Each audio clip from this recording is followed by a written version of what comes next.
If you haven't heard the story of the Fosbury flop, let me give you a brief summary of what happened. In the track and field event high jump, we see people doing a J-step into an almost backflip move to get over the bar. This is known as the Fosbury flop, coined after Dick Fosbury. Up until the 1960s, most people who competed in the high jump would jump feet first and scissor their feet over. As with the spirit of this series, Dick Fosbury broke the beta and won the 1968 Olympics by jumping over the bar by bending his back over. People were skeptical and called him weird for doing this unique type of jump, but this eventually completely changed high jumping forever, and to this day, high jumpers use the Fosbury flop to go higher and higher. In the climbing world, for almost a decade, the start of the speed climbing route has been done relatively the same way, by leaning over to the right and slingshotting to the left to go straight up. That is, until one athlete broke the beta. I will dedicate an episode fully to him in the future to talk about his bouldering accomplishments, but let me introduce you to the boulderer who broke the speed climbing beta, Japan's Tomoa Narasaki.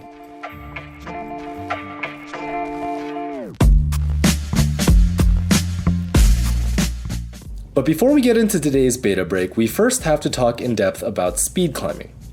I've made an entire video about speed climbing titled How to Make It Possible to Climb 15 Meters in 5 Seconds, featuring John Brosler. If you haven't checked it out already, go check it out, but in it, I talk about the beta in speed climbing. There are a lot of subtle variances of betas when speed climbing, but the concept is relatively the same. The goal is to go in the straightest line possible and as fast as possible. One of the most contested sections of the speed climbing route is the start. Initially, the start was designed to force athletes to lean way to the right and go left in a zigzag motion. This forced right-leaning start has been the way speed climbers have climbed on the standardized speed route up until 2018. The current official world record holder, Reza Alipour, got his world record of 5.48 seconds by starting in this way, leaning to the right and doing a skip move to the fourth hold. This was an innovative beta in itself that some top speed climbers would adopt, but a lot of other speed climbers would try using their own beta still.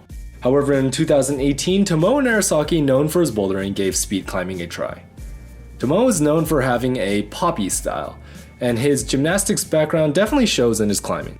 He's extremely dynamic and quick. You might have seen some of these insane clips of him that have gone pretty viral in the climbing world. Although Tomoa has been primarily focused on bouldering, he found a beta break that would change speed climbing completely. Watch as he debuted his beta break at the 2018 Asia Games against Jongwon Chon.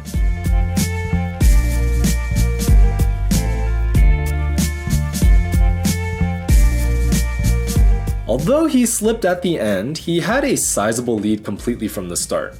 Tomoa figured out that by doing a move that up until then was completely seen in bouldering, a step-up dyno, he could bypass the left holds and go straight up. I know it doesn't seem very groundbreaking, so let me try and put it in perspective for you.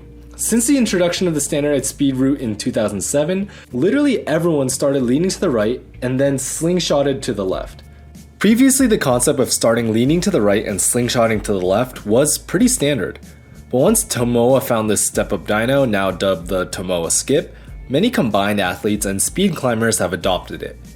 Athletes have made the starting position more and more directly under the third hold so they can go in the straightest line possible. Recently, Indonesia's Eri Susanti Rahayu was the first woman to officially break 7 seconds using this beta. And Leonardo Vedrik, also from Indonesia, unofficially broke the world record with this beta by going 5.406 seconds.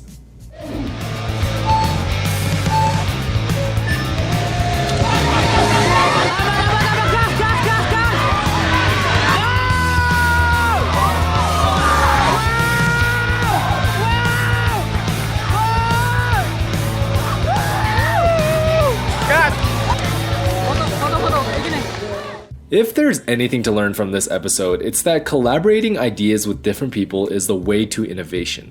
It was a boulderer that found this beta break, not a speed climber. By keeping an open mind to new ideas and of course having fun with it can lead to great success. I can't wait to see what Tomoa does in the future, and I especially can't wait to see what new limits can be broken with this beta and other betas in the future. Thanks Tomoa, and keep crushing it.